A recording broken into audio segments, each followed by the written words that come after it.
integration of the growing share of renewable energy with its variable and intermittent nature in the overall energy mix.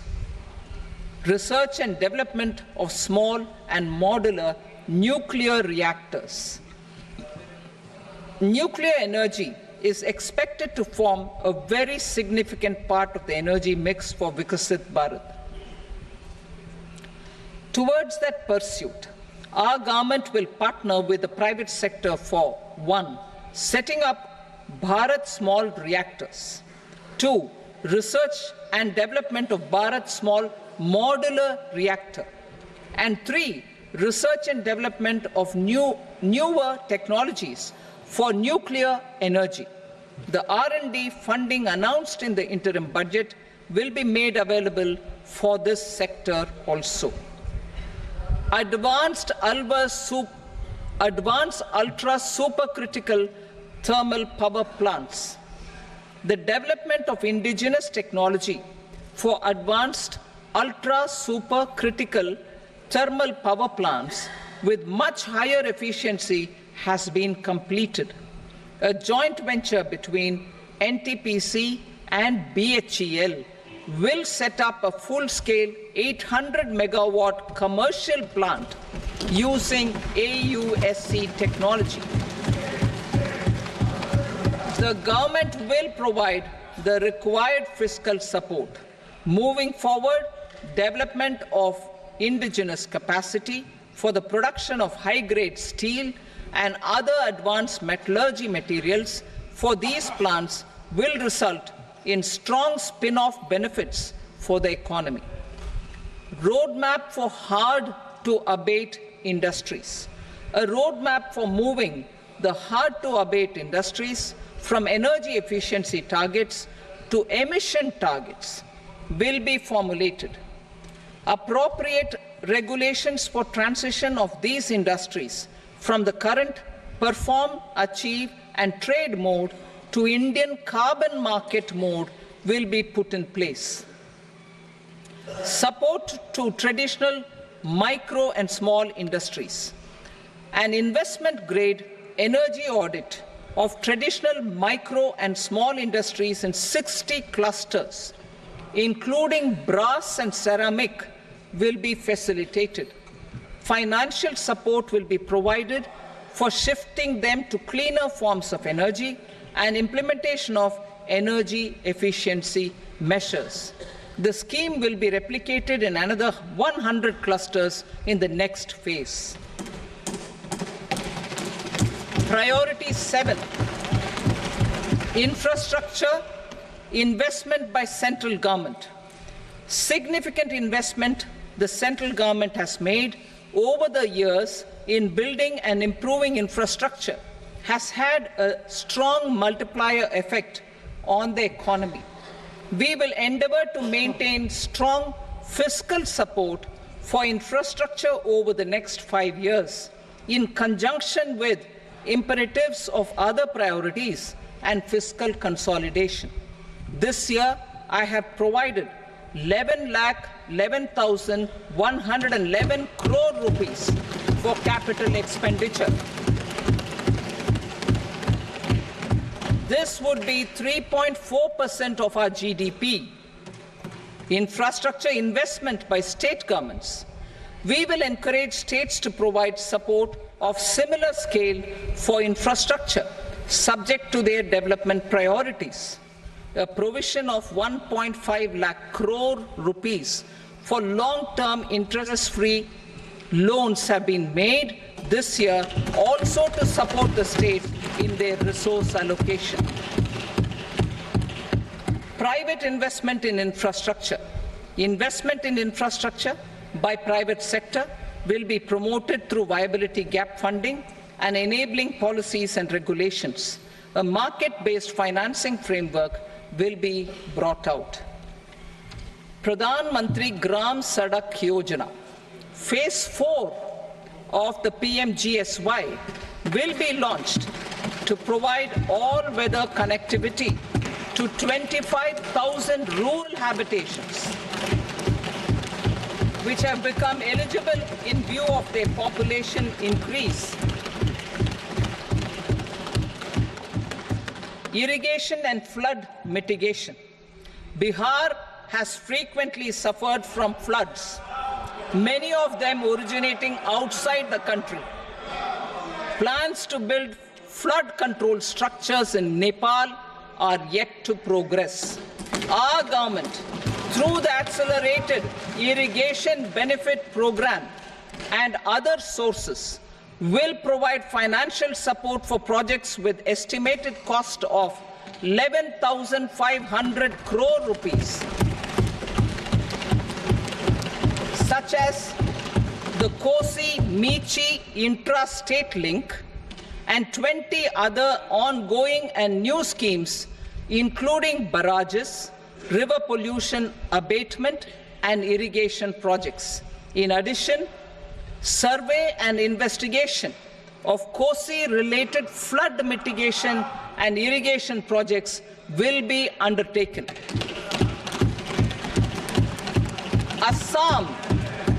Assam grapples with floods every year by the Brahmaputra River and its tributaries originating outside India. We will provide assistance to Assam for flood management and related projects.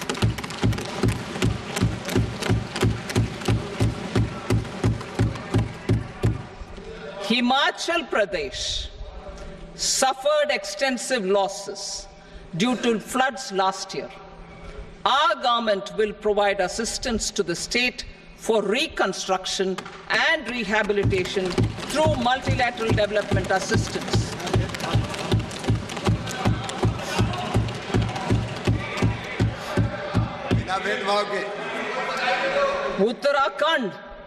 Uttarakhand too suffered losses due to cloudbursts and massive landslides.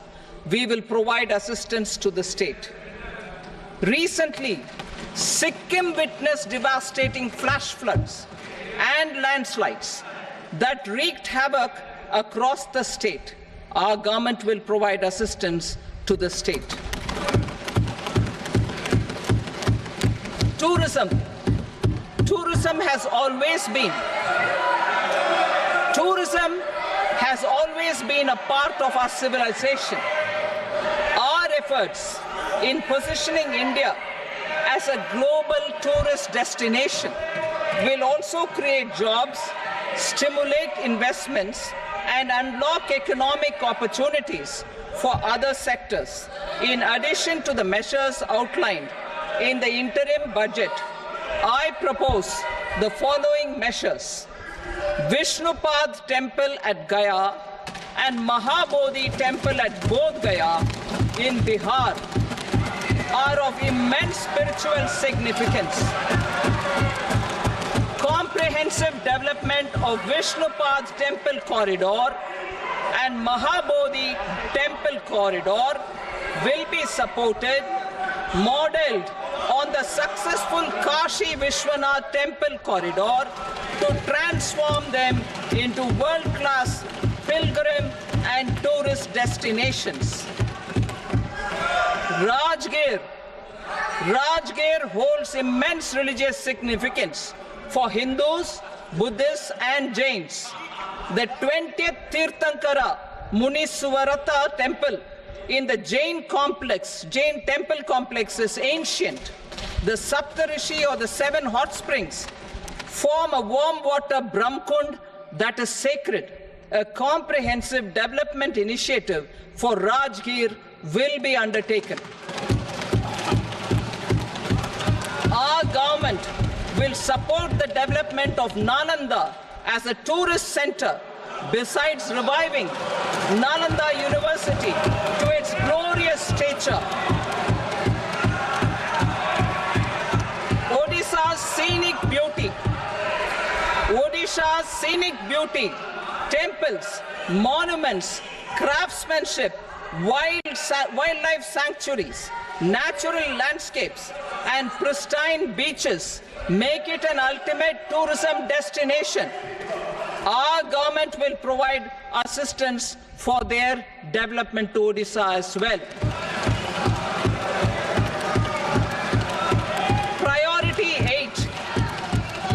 innovation, research and development. We will operationalize the Anusandhan National Research Fund for basic research and prototype development.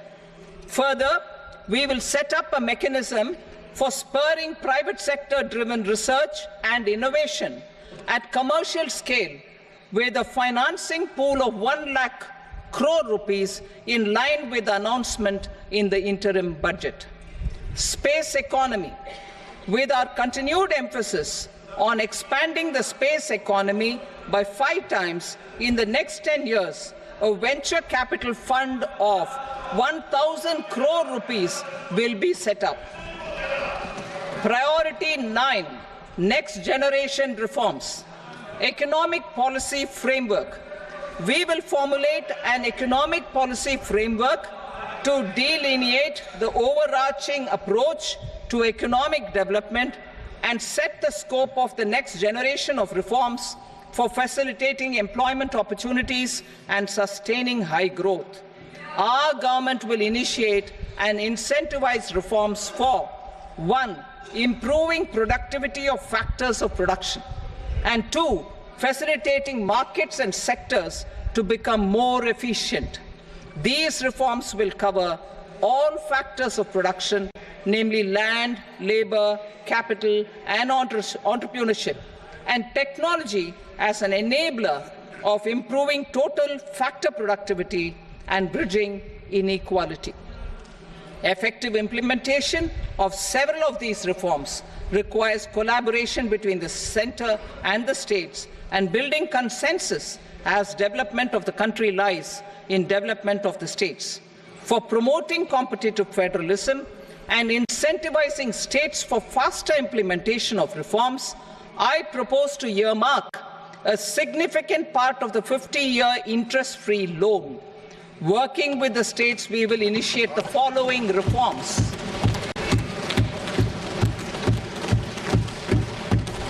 Land-related reforms and actions, both in the rural and urban areas, will cover land administration, will cover 1. Land administration, planning and management, and 2. Urban planning usage and building bylaws. These will be incentivized for completion within the next 3 years through appropriate fiscal support. Rural land-related actions. Rural land-related actions will include 1. Assignment of unique land parcel identification number, UL PIN, or Bhu Aadhaar for all lands. 2. Digitization of cadastral maps. 3. Survey of subdivisions, survey of map subdivisions as per current ownership. 4. Establishment of land registry. And 5. Linking to the farmers registry. These actions will also facilitate credit flow and other agricultural services. Urban land-related actions. Land records in urban areas will be digitized with GIS mapping. An IT-based system for property record administration, updating, and tax administration will be established. These will also facilitate improving the financial position of urban local bodies. Labor-related reforms. Services to labor. Our government will facilitate the provision of a wide array of services to labor, including those for employment and skilling. A comprehensive integration of e-Shram portal with other portals will facilitate such one-stop solution. Open architecture databases for the rapidly changing labor market, skill requirements, and available job roles, and a mechanism to connect job aspirants with potential employers and skill providers will be covered in these services. Shram Suvidha and Samadhan portal. Shram Suvidha and Samadhan portal will be revamped to enhance ease of compliance for industry and trade. Capital and entrepreneurship related reforms, financial sector vision and strategy.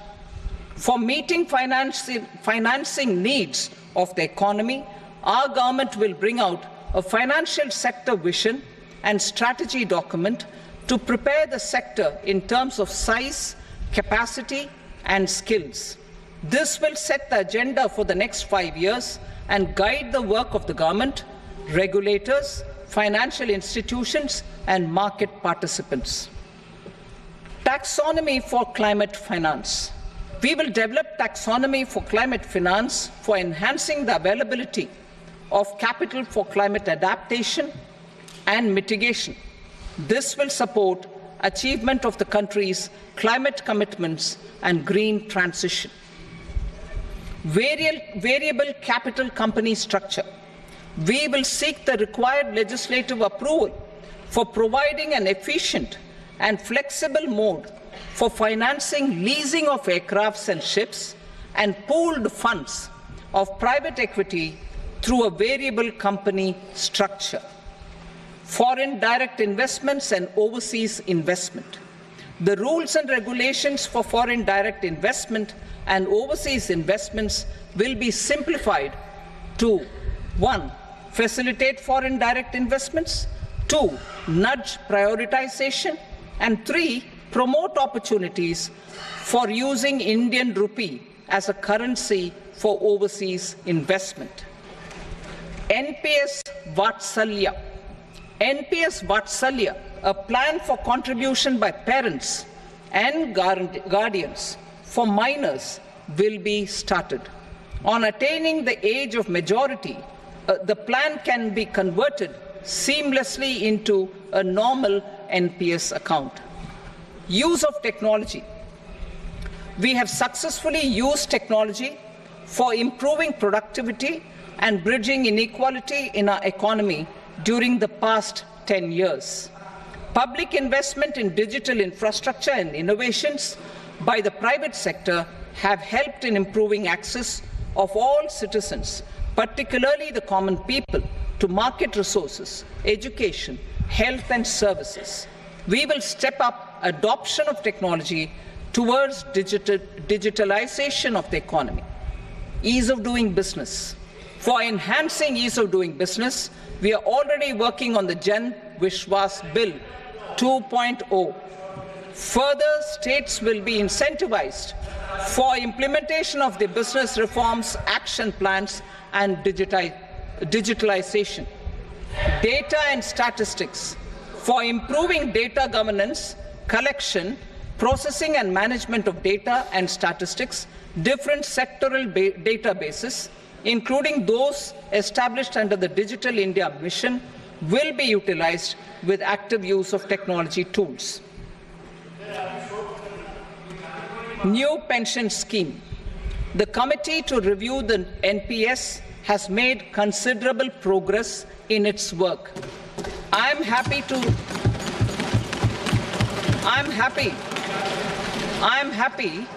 that the staff side of the National Council of the Joint Consultative Machinery for Central Government Employees has taken a constructive approach.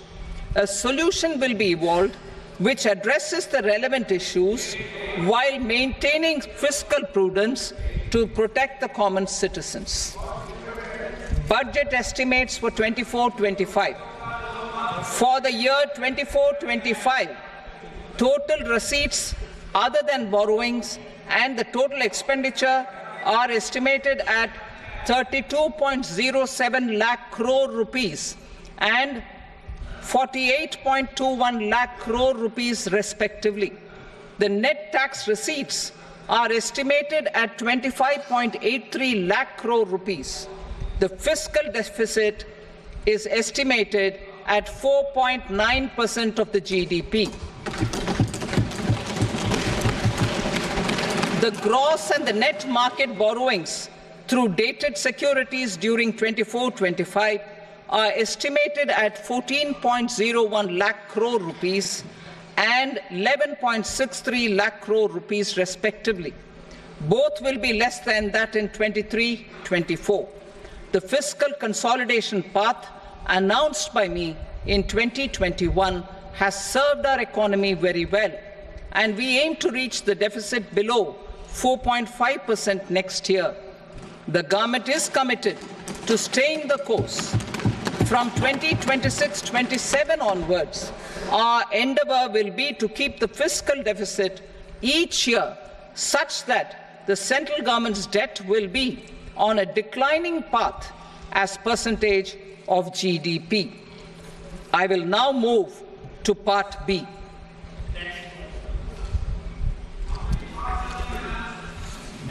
Indirect taxes. Sir, I start with GST. It has decreased tax incidence on the common man, reduced compliance burden and logistics cost for trade and industry, and enhanced revenues of the central and the state governments. It is a success of vast proportions. To multiply the benefits of GST, we will strive to further simplify and rationalize the tax structure and endeavour to expand it to the remaining sectors. My proposals for customs duties intend to support domestic manufacturing, deepen local value addition, promote export competitiveness, and simplify taxation while keeping the interest of the general public and consumers surmount. In Budget 22-23, we reduced the number of customs duty rates. I propose to undertake a comprehensive review of the rate structure over the next 6 months to rationalize and simplify it for ease of trade, removal of duty inversion, and reduction of disputes. I shall now take up sector-specific customs duty proposals. Medicine and medical equipments. To provide relief to cancer patients, I propose to fully exempt 3 more medicines from customs duties.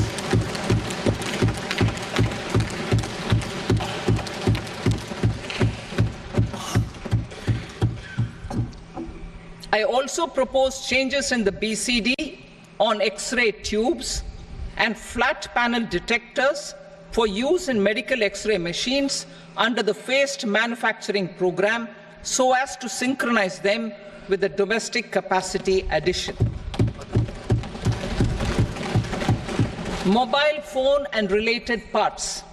With a 3-fold increase in domestic production and almost a 100-fold jump in exports of mobile phones over the last 6 years, the Indian mobile industry has matured.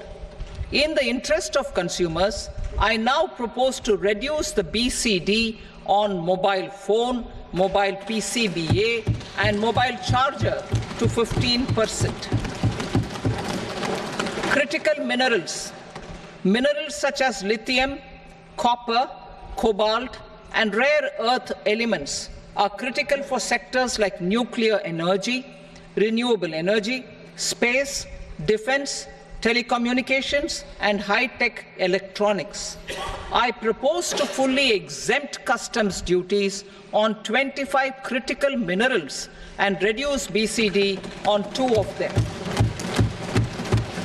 This will provide a major fillip to the processing and refining of such minerals and help secure their availability for these strategic and important sectors. Solar energy. Energy transition is critical in the fight against climate change. To support energy transition, I propose to expand the list of exempted capital goods for use in the manufacture of solar cells and panels in the country. Further, in view of sufficient domestic manufacturing capacity of solar gas, glass, and tinned copper interconnect, I propose not to extend the exemption of customs duties provided to them. Marine products. India's seafood exports in the last financial year touched an all-time high of more than 60,000 crores of rupees.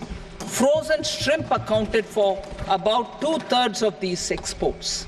To enhance their competitiveness, I propose to reduce BCD on certain broodstock, polychaete worms, shrimp, and fish feed to 5%. I also propose to exempt customs duty on various inputs for manufacture of shrimp and fish feed. Leather and textile. Similarly, to enhance the competitiveness of exports in the leather and textile sectors, I propose to reduce BCD on real down-filling material from duck or goose. I am also making additions to the list of exempted goods for manufacture of leather and textile garments, footwear, and other leather articles for export.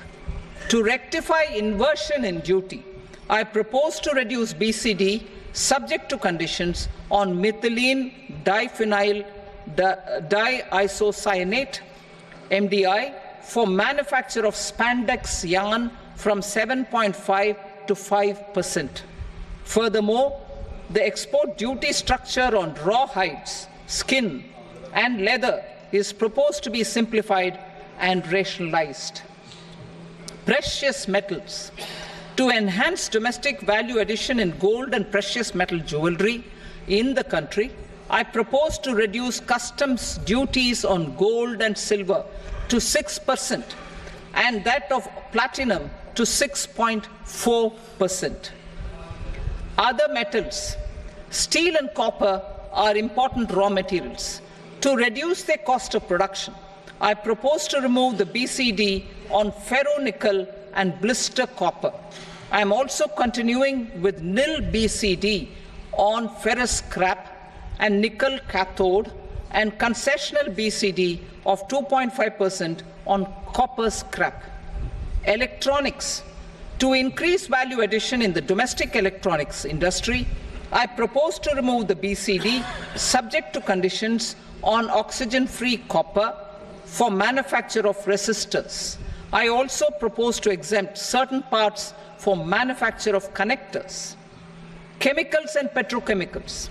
To support existing and new capacities in the pipeline, I propose to increase the BCD on ammonium nitrate from 7.5% to 10%.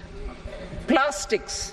PVC flex banners are non-biodegradable and hazardous for environment and health.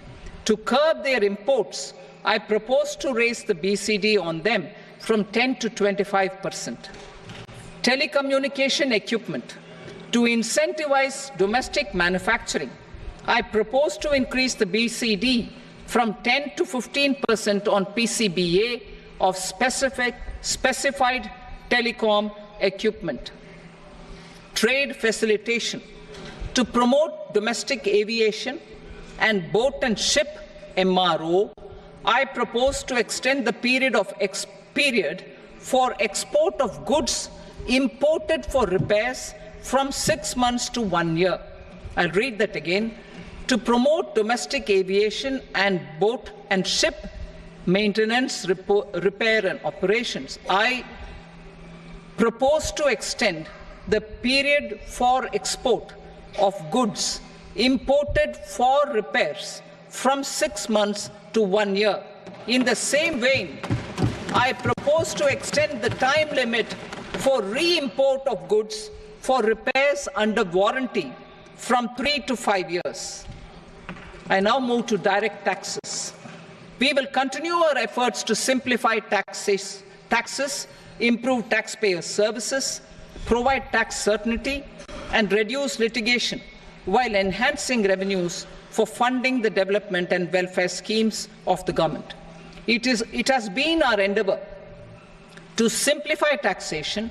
We have taken a number of measures in the last few years, including introduction of simplified tax regimes without exemptions and deductions for corporate tax and for personal income tax. This has been appreciated by taxpayers. 58% of corporate tax came from the simplified tax regime in the financial year 22-23.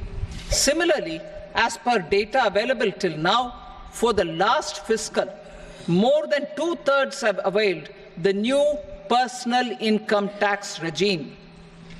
Comprehensive review of the Income Tax Act. I am now announcing a comprehensive review of the Income Tax Act 1961. The purpose is to make the Act concise, lucid, easy to read and understand. This will reduce disputes and litigation, thereby providing tax certainty to the taxpayers. I will also bring down the demand embroiled in litigation. It is proposed to be completed in 6 months. A beginning is being made in the Finance Bill by simplifying the tax regime for charities, tedious rate structures, provisions of reassessment and search provisions, and capital gains taxation. Simplification for charities and tedious. Two tax exemption regimes. The two tax exemption regimes for charities are proposed to be merged into one. The 5% tedious rate on many payments is being merged into the 2% tedious rate, and the 20% tedious rate on repurchase of units by mutual funds or UTI is being withdrawn. Tedious rate on e-commerce operators is proposed to be reduced from 1 to 0.1%. Moreover, credit of TCS is proposed to be given in the TDS to be deducted on salary. Further, I propose to decriminalize delay for payment of TDS up to the due date of filing statement for the same. I also plan to provide a standard operating procedure for TDS defaults and simplify and rationalize the compounding guidelines for such defaults. Simplification of reassessment. I propose to thoroughly simplify the provisions for reopening and reassessment. An assessment hereinafter can be reopened beyond 3 years from the end of the assessment year only if the escaped income is 50 lakh rupees or more, up to a maximum period of 5 years from the end of the assessment year.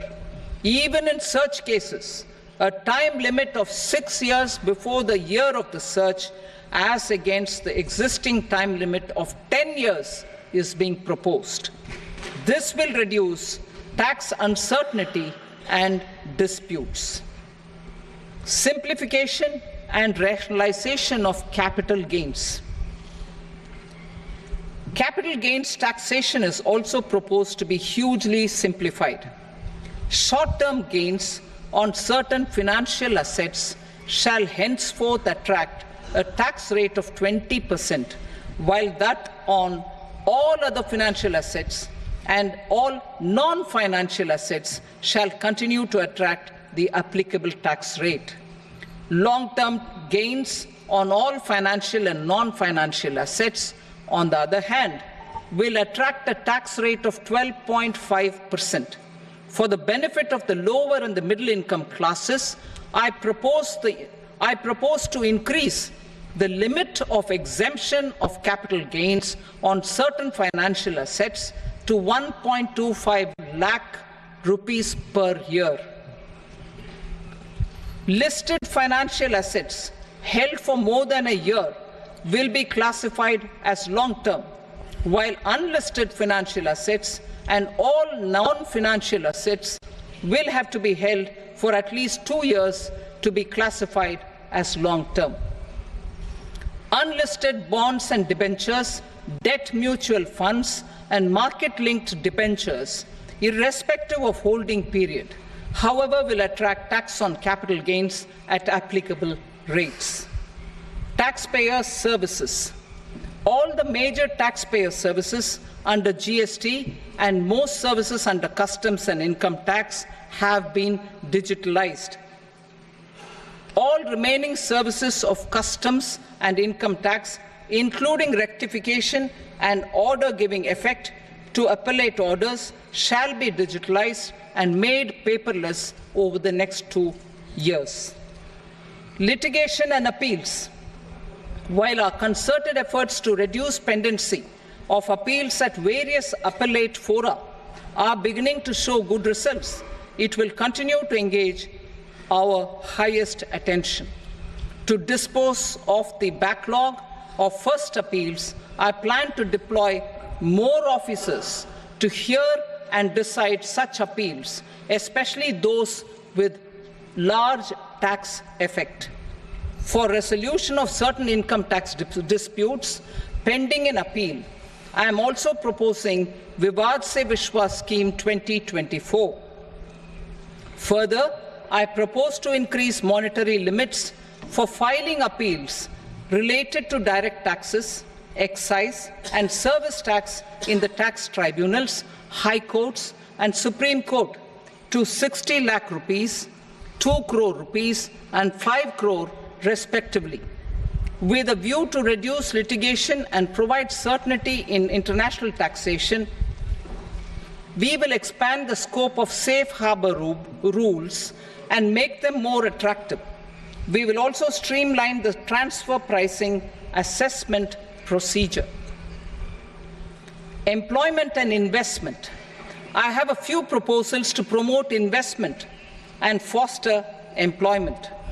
First of all, to bolster the Indian startup ecosystem, boost the entrepreneurial spirit, and to support innovation,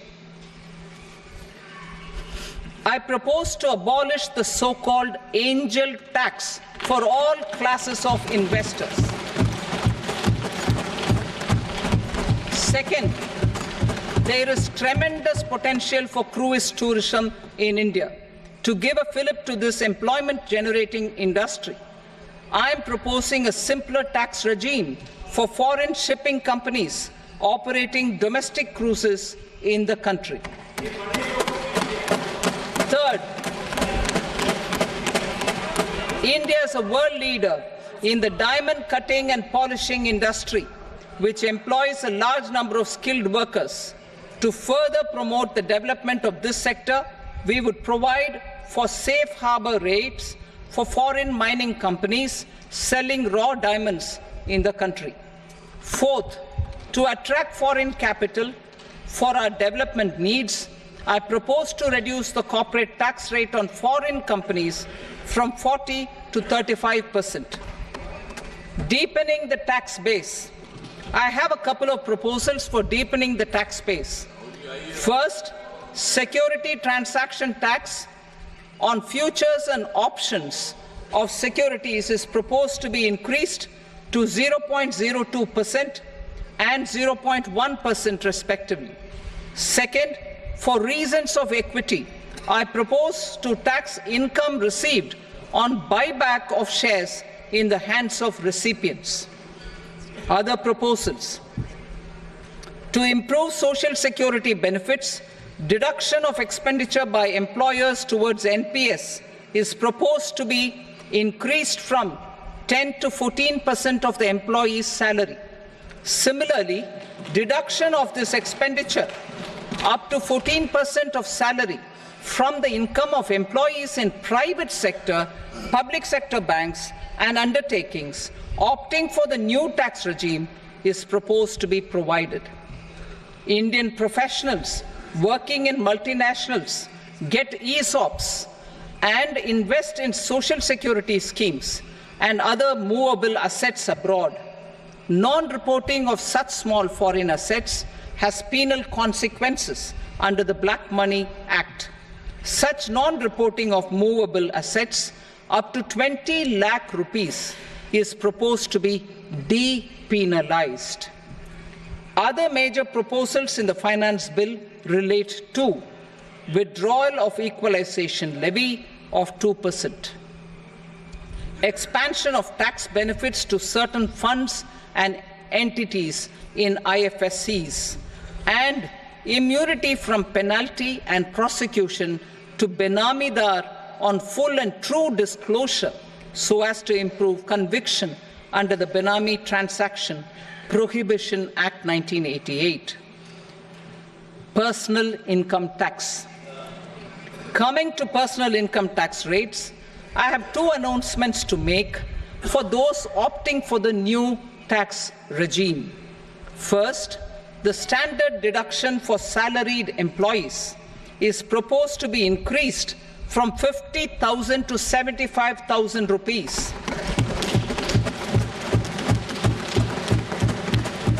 Similarly, deduction on family pension for pensioners is proposed to be enhanced from 15,000 to 25,000 rupees.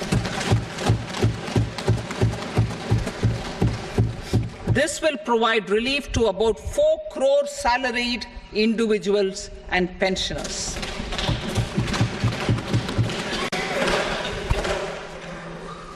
Second, in the new tax regime, the tax rate structure is proposed to be revised as follows: 0 to 3 lakh rupees, nil; 3 to 7 lakh rupees, 5%; 7 to 10 lakh rupees, 10%; 10 to 12 lakh rupees, 15%; 12 to 15 lakh rupees, 20%; and above 15 lakh rupees, 30%.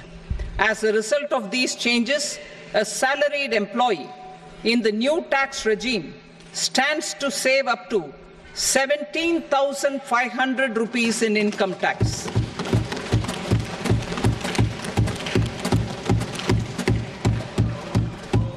Apart from these, I am also making some other changes as given in the annexure. As a result of these proposals, revenue of about 37,000 crore, that is 29,000 crore in direct taxes and 8,000 crore in indirect taxes, will be foregone, while revenue of about 30,000 crore rupees will be additionally mobilized. Thus, the total revenue foregone is about 7,000 crores annually. Mr. Speaker, sir, with this, I commend the budget to this august House. Jai Hind.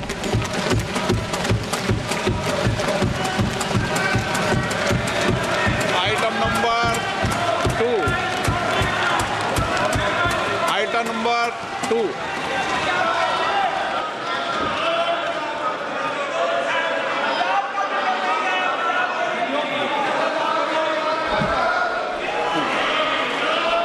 Sir, with your permission, I rise to lay on the table the following statements under Section 3 of the Fiscal Responsibility and Budget Management, FRBM Act 2003, Medium-Term Fiscal Policy cum Fiscal Policy Strategy Statement and Macroeconomic Framework Statement.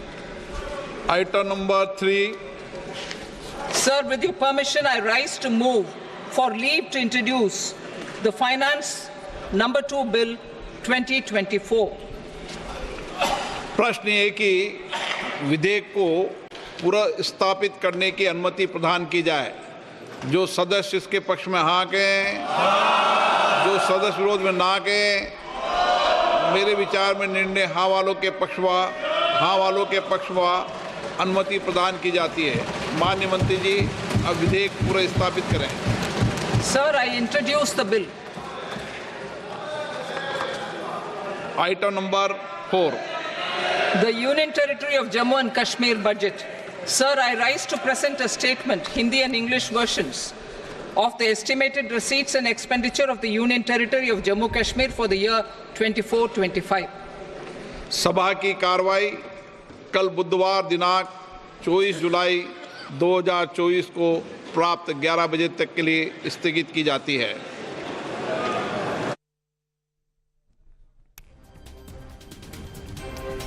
तो सदन की कार्यवाही स्थगित हुई कल 11 बजे तक के लिए और इसी के साथ ये 2024-25 के लिए। तो इस तरीके से वित्त मंत्री निर्मला सीतारमन ने ये अपना 7वां बजट सदन के समक्ष रखा और अब इसमें क्या खास कौन सी वो बातें जो नोटिसेबल हैं। एक बात तो स्पष्ट दिखाई दे रही है कि सहयोगियों को अकोमोडेट किया गया है, उनकी मांगों को अकोमोडेट किया गया है और इसीलिए आप ये देख रहे हैं कि बिहार और आंध्र प्रदेश को लेकर विशेष घोषणाएं देखने को मिली। ये भी समझ में आ रहा है कि रोजगार एक ऐसा मसला है जिसको सरकार महत्वपूर्ण एक काम है जिसको किया जाना है और तेजी के साथ किया जाना है, इस तरीके से आइडेंटिफाई कर रही है। और इसीलिए आप देख रहे हैं कि रोजगार सृजन के लिए और रोजगार को बढ़ावा देने के लिए, न सिर्फ रोजगार को प्रोत्साहित करने के लिए, नियोक्ताओं के लिए विशेष प्रोविजंस दिखाई दे रहे हैं, बल्कि पहली बार जो अब फॉर्मल सेक्टर में जॉब करने के लिए आएंगे उनके लिए भी कई तरीके की स्कीम्स दिखाई दे रही हैं। इसका मतलब यह है कि इसको एक तवज्जो सरकार की तरफ से खास तौर से चुनाव के नतीजों के बाद यह समझा जा रहा है कि एक सेक्टर है, ये एक फैक्टर है जिसको एड्रेस करना पड़ेगा। इधर बाजार जो है वो बाजार ने इसको अभी तक अपने सेंटीमेंट्स के अगर 5 पिछले आप बजट की बात करें तो उसमें 2 बार ऐसा दिखाई दिया है कि बाजार रेड में बंद हुए हैं, और इस बार भी अगर अब इसको भी आप शामिल कर लें तो पिछले 6 बार में इसको मिलाकर 6 बार, तो 3 बार ऐसा हुआ कि बाजार रेड में बंद हुए। और आज बाजार ने ऐसा क्यों रिएक्ट किया है, कौन सी वो घोषणाएं हैं जो महत्वपूर्ण हैं, इस पर हम एक्सपर्ट से चर्चा करेंगे। लेकिन अब ये देख लीजिए कि इस बार इनकम टैक्स के संदर्भ में आपको क्या राहत मिली है। स्टैंडर्ड डिडक्शन इसको बढ़ाया गया है। लोग 1 लाख तक की उम्मीद कर रहे थे, लेकिन ये 1 लाख नहीं है, ये 50,000 से बढ़ाकर 75,000 किया गया है। और न्यू टैक्स रिजीम के हिसाब से आपको टैक्स स्लैब्स में भी पिछले बार के मुकाबले कुछ एक रियायतें मिल रही हैं। जो रियायतें हैं वो मैं आपके सामने यहाँ स्क्रीन पर रख रहा हूँ नई टैक्स रिजीम के हिसाब से। और इसमें जो एक्सपर्ट मानते हैं वो ये मानते हैं कि पहले से ही 2/3 लोग जो हैं वो ऑप्ट कर रहे हैं न्यू टैक्स रिजीम को, और अब क्योंकि ये एक तरीके से इंसेंटिव हो गया न्यू टैक्स रिजीम की तरफ जाने के लिए वो लोग जो अभी तक ओल्ड टैक्स रिजीम में रुके हुए हैं। हमारे साथ जुड़ने वाले मेहमान the required made.